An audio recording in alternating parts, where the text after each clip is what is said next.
Shai Schechter. We're live on MicroConf on Air. How you doing today? I'm all right, thank you. How are you? Doing okay. I'm hoping that this buffering stops soon. Come on, get there. Get there, YouTube. All right. Yeah, it typically clears up and we get some higher resolution as we go. I feel like I'm sitting too low in this chair here. So are you in a comic book store presently? No. No, but I thought wall art would cheer up my my background. It's really I nice. have a bad camera here. My proper camera is in my co-working space, and I don't know if you know, there's kind of a bug going around at the moment. So Must just be in the UK. yeah, Nothing weird here. so I'm trying not to go there and get the camera. So you're stuck with this. Yeah, I feel you. So for folks who don't know, you are over in the UK. So when they see you sipping on a brewski, it's not noon where you are, as it is for me.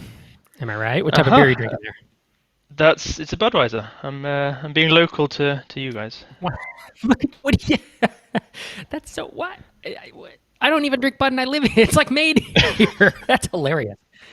Well, let me do my intro, and we'll get into it here. So this is day 9 of MicroConf on Air. I'm your host, Rob Walling. This is Shai Schechter. He's the co-founder of RightMessage, and let's see, he's at Shai Schechter on Twitter if you want to follow him. Thank you so much for joining us once again for day 9. MicroConfonair.com is the easiest place to stream this. You can also go to our YouTube channel, youtube.com/MicroConf. If you want to ask questions of Shai, you'd want to be in MicroConfConnect.com. That is our Slack channel where we have many hundreds. I know we got 1,200 applicants and then sent invitations. I don't know how many. I need to talk to producers Andrew and figure out how many actually folks are in the group right now. But new folks are being added daily. If you're a founder or aspiring founder, and you want to be, in a group with a bunch of other ambitious, yet sane software founders in a heavily moderated environment, that's MicroConf Connect. Let's see. Oh, 2 other things. So the MicroConf On Air podcast is live in everywhere I could find. So I searched it in iTunes, Spotify, Stitcher. Just search for MicroConf On Air. You can subscribe to that right now. We're pulling the audio feed out of this video and putting it there, of the MicroConf On Air broadcast.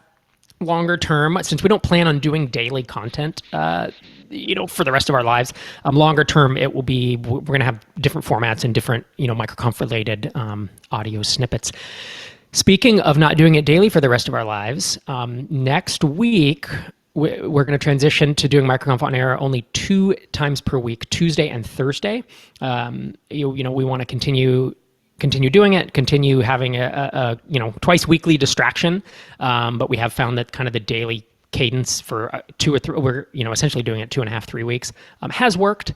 But we want to make some adjustments and try to double down on it. So we will continue. In addition to that, we're going to continue doing Zoom happy hours inside of MicroConf Connect, but they're not going to be live streamed anymore. And we're just going to get folks together as we've been doing for the past couple Fridays. And then we break up into separate small Zoom groups. And so we'll have more details about that, on Twitter and MicroConf Connect if you want to find that. But this week, of course, today I'm talking with Shai.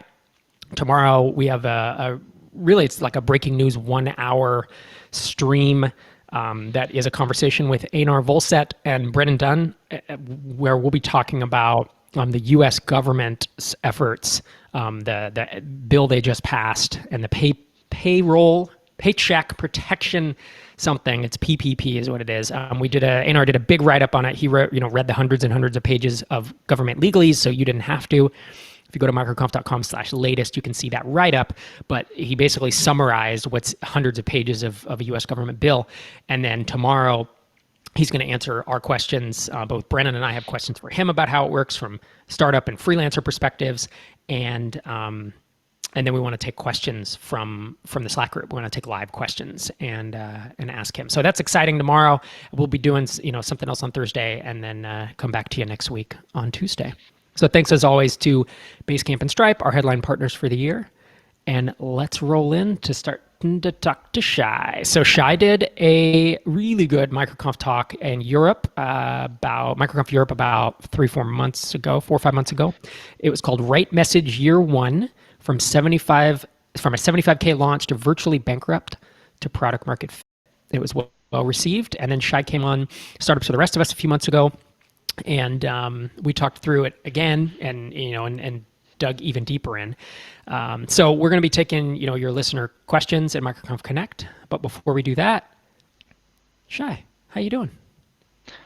I'm all right, thank you. How are Yeah, you? I'm good. You easing into the evening there? Is it 7 or 8 p.m. It's 6 on a p.m. Tuesday? 6 p.m. 6 p.m. on a Tuesday. Yeah, I have so many places to be after this. Yeah. So, So we got to yeah, really living room, kitchen. living room, kitchen. Yeah, very nice Yeah, weird times. Weird times. indeed. And so, RightMessage. If folks don't know, obviously they can head to rightmessage.com. But how would you describe it in a sentence or two? Yeah, so RightMessage is at its simplest is a call to action tool. So we make it real easy for you put to put opt-in forms, those kind of things, onto your website. But they will convert better than your typical opt-in tool because they help you learn a little bit about your audience, about the person who's visiting, and then tailor what you're offering them based on that. Tailor how you're speaking to them based on that. So a bit of segmenting people, personalizing people, getting them onto your email list, and then selling more to them. Not bothering them with things that they don't want to see or things they've already bought, and just showing them a more relevant experience. Sure. And then in your talk, you talked about you and Brennan getting together, starting RightMessage, launching it, having a really nice launch, raising a round of funding that was from a bunch of angel investors, myself included, and then finding that you didn't have product market fit and actually starting to slide towards essentially what you called it bankruptcy. It was like you were going to go under. You were going to not have enough money to keep making payroll and everything, and then you did wind up finding product market fit. And that's actually our first question. You found product market fit sometime last year, if I recall. And Nick from Dentally in MicroConf Connect says, it was a great talk. I was wondering how the journey has been over the last few months since we left Croatia. So Nick was at MicroConf Europe, so he saw your talk and wants to hear an update on the last 5 months or so. Yeah, so it's been good. It's carried on in the direction that it kind of was going at the end of the talk, which was churn was coming back down again. Churn was that was the big issue that was eating into, like, we had people coming in, we just had people churning as well. So churn has come down, and I mean we're still refining it. I don't think product market fit is a binary thing. So there's still more that we're doing there, but MRR is up, churn is down. We've kept the team small. We're not going to increase that prematurely. And I mean, obviously, given what's happening now, that's proved to be a fortunate place to be.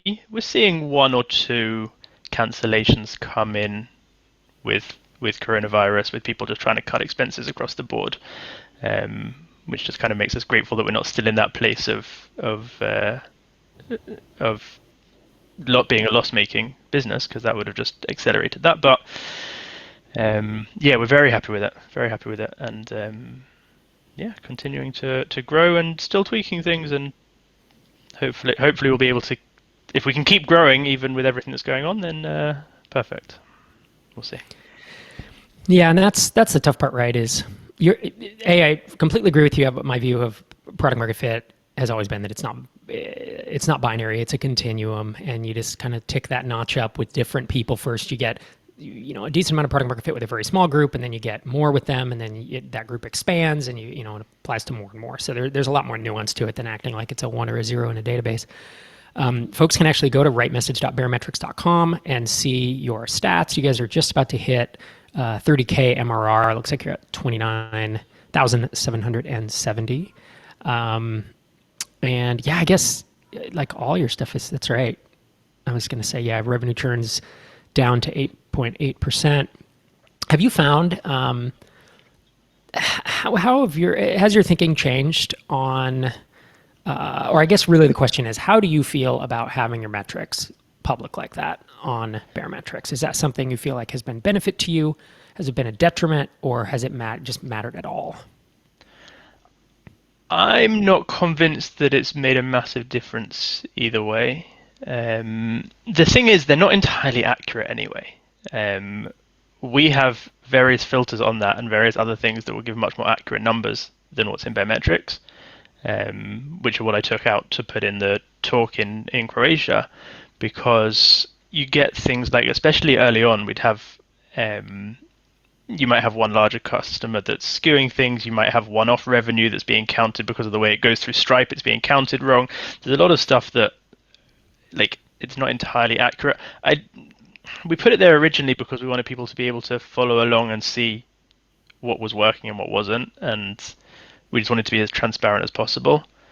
In practice, just given that it's not 100% accurate anyway with everything we're doing, I would probably say that it would be just as beneficial to publish updates from time to time to help folks understand, and also with analysis, like with, the numbers on their own don't tell the story. So I wonder whether it's actually more beneficial to publish updates from time to time, telling folks what's happening, why we think things have happened. Maybe more useful, but Sure.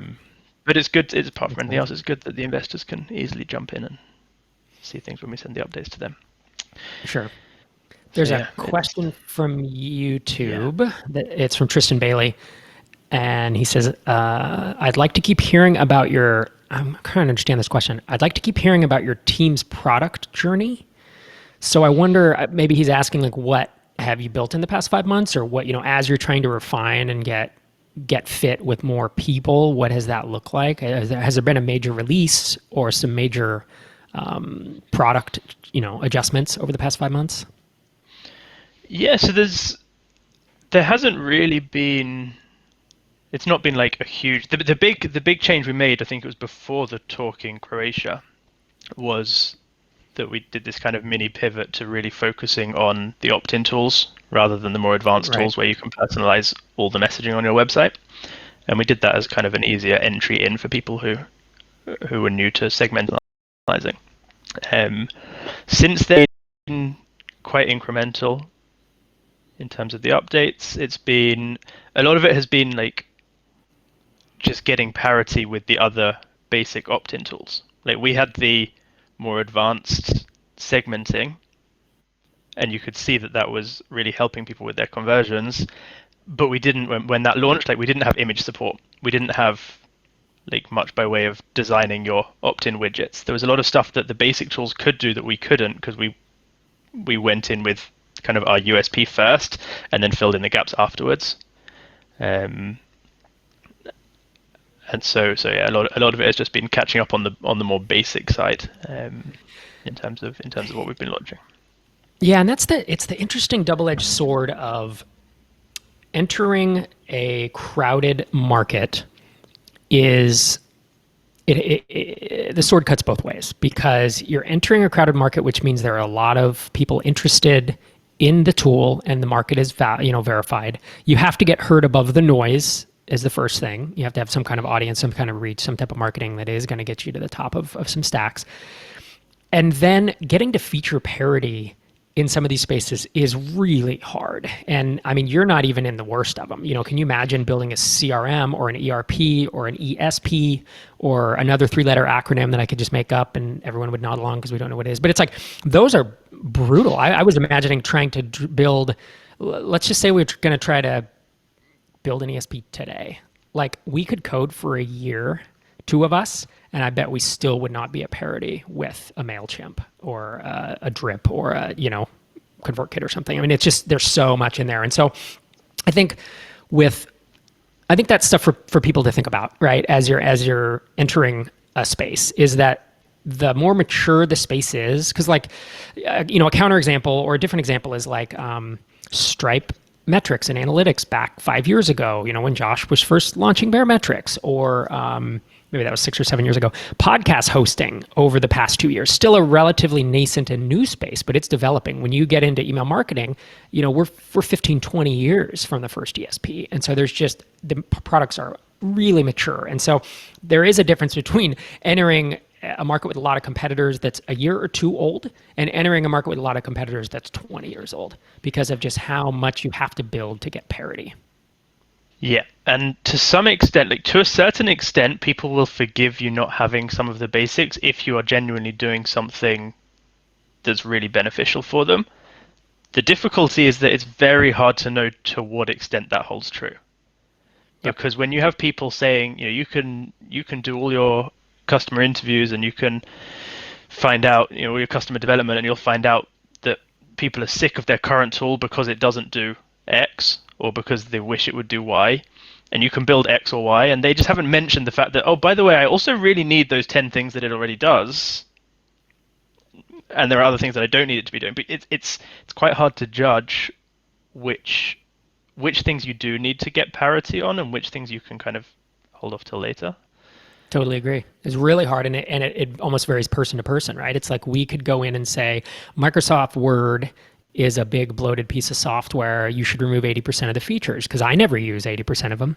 But you know what? We don't all use the same 20, and that's why they're all there. And it would be, Google has done a decent job competing with it, frankly, to build a more minimal feature set.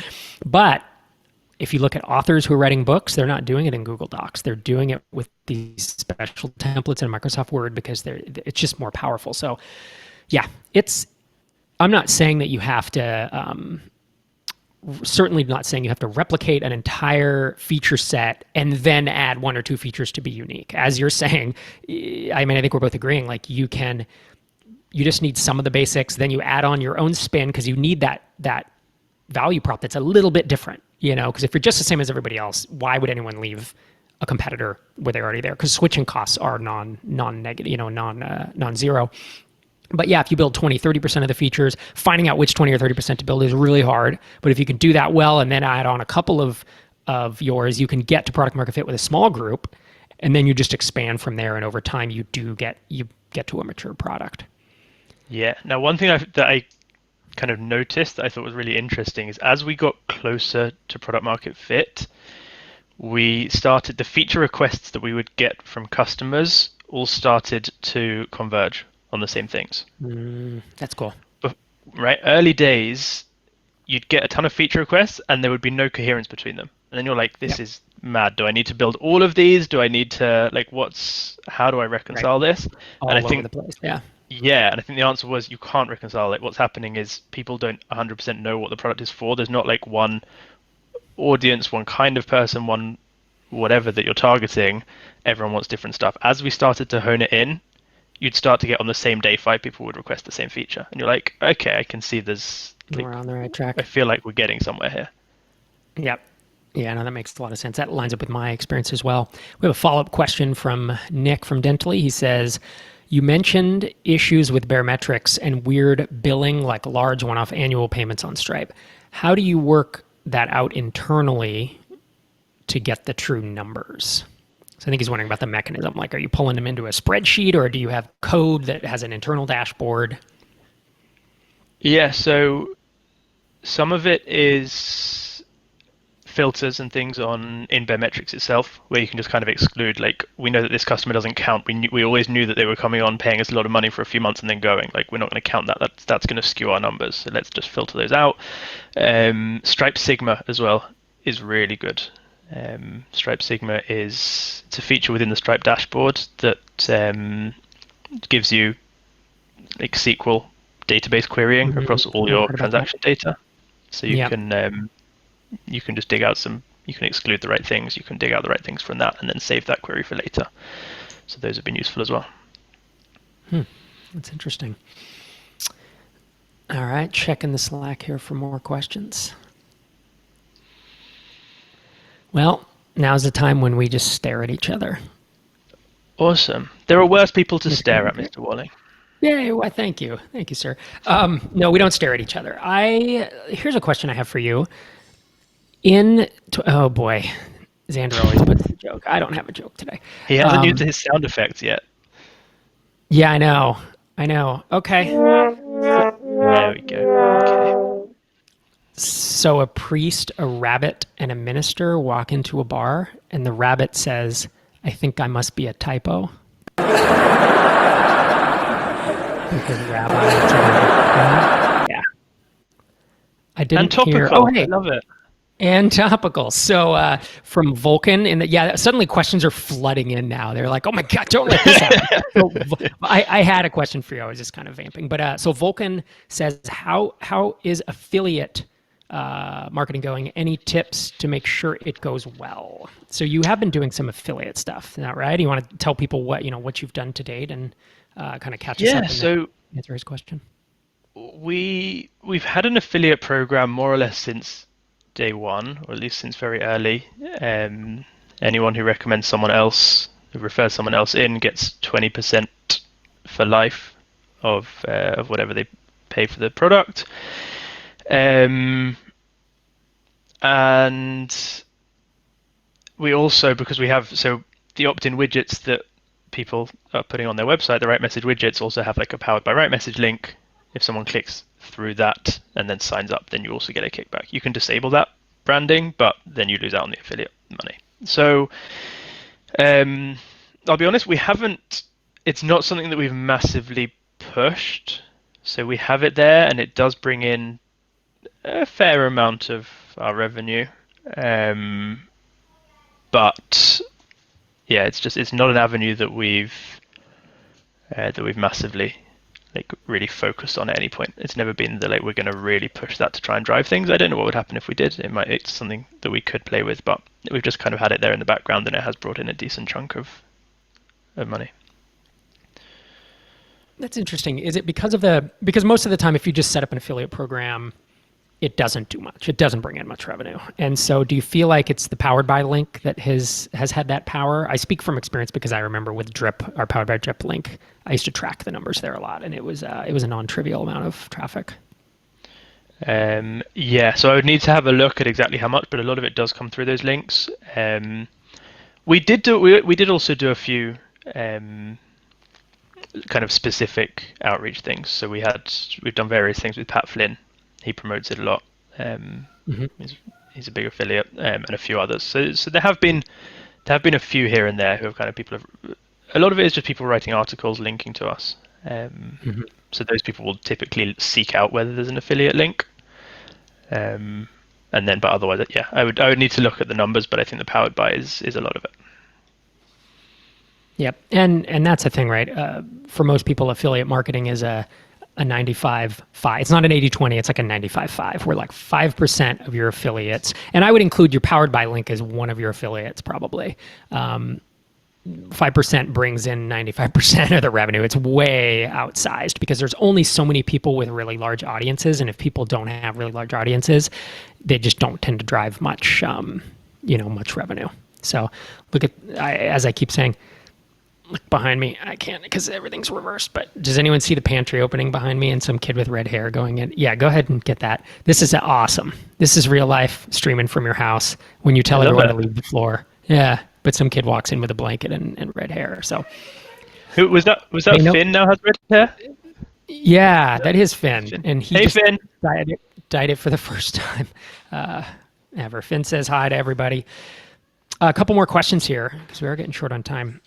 Tony from Cloud Forecast says, any favorite questions you like to ask when you are asking for product feedback or features? And by features, he means, to find out what features people would like you to build. Yeah, good question. What do we ask? We do a lot of, and I think this gets talked about often, but we do a lot of asking about, as much as possible, asking about what people have currently got going on and what they don't like about it, rather than asking them kind of what their future self would do and what their future self would like. Because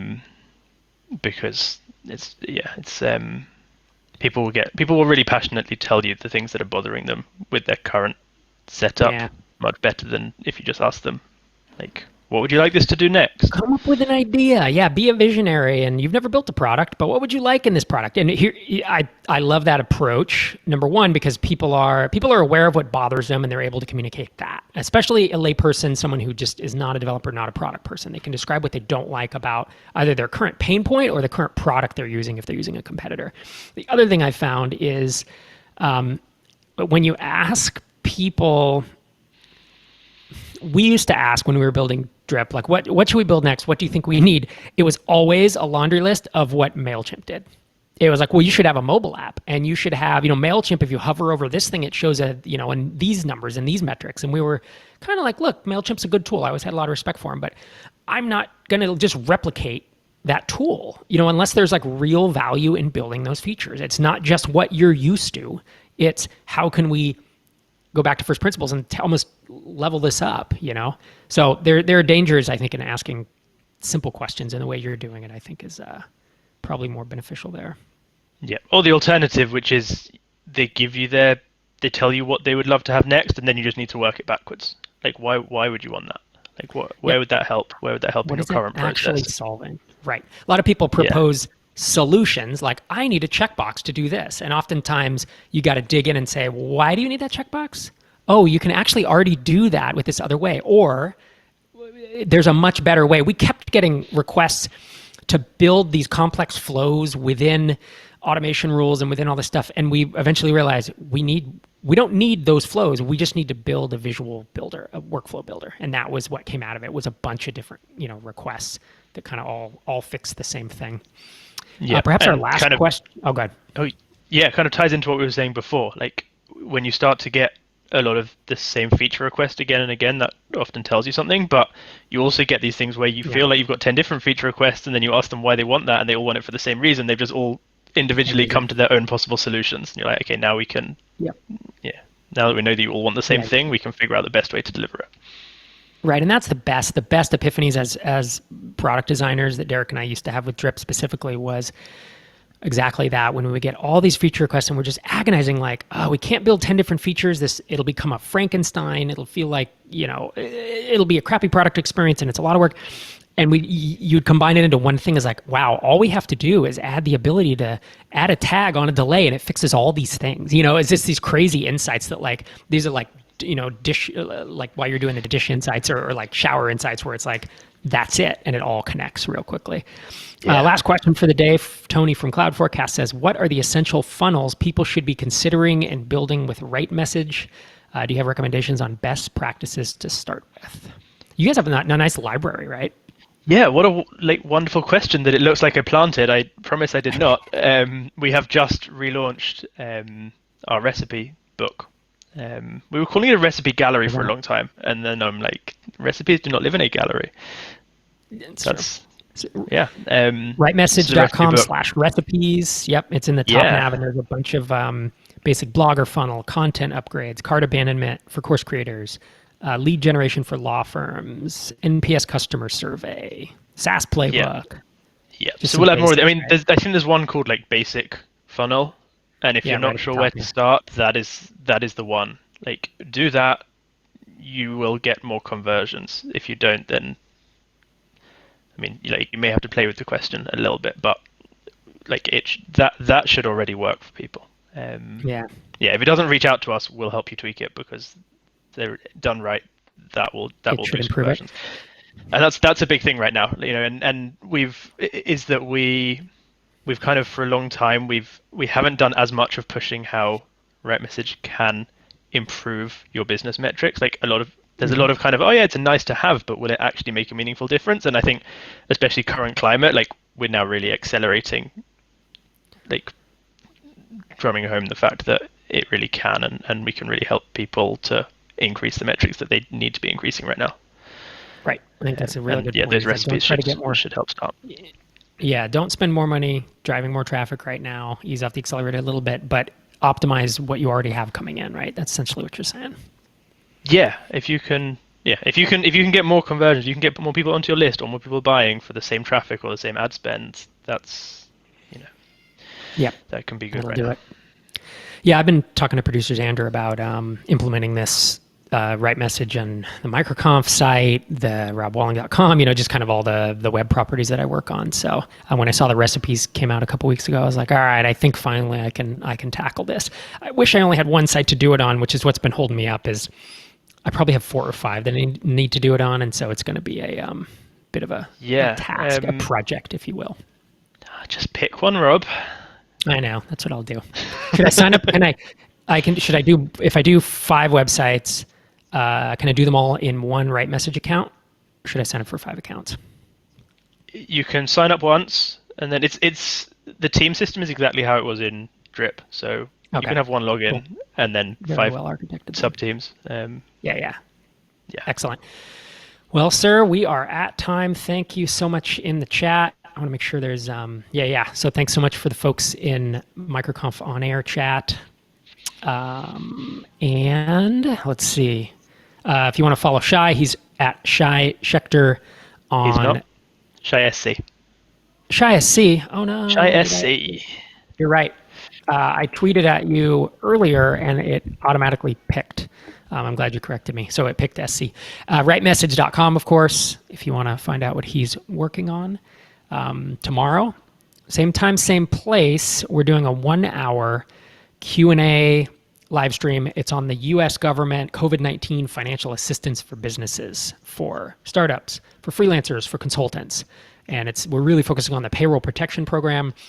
Einar Volset, as I said at the top of the show, did a bunch of work summarizing this, 800-pound thing into, or 800-page thing into, 40 bullet points or something. And so myself, Einar, and Brennan Dunn, other co-founder of RightMessage, it's honestly totally coincidence.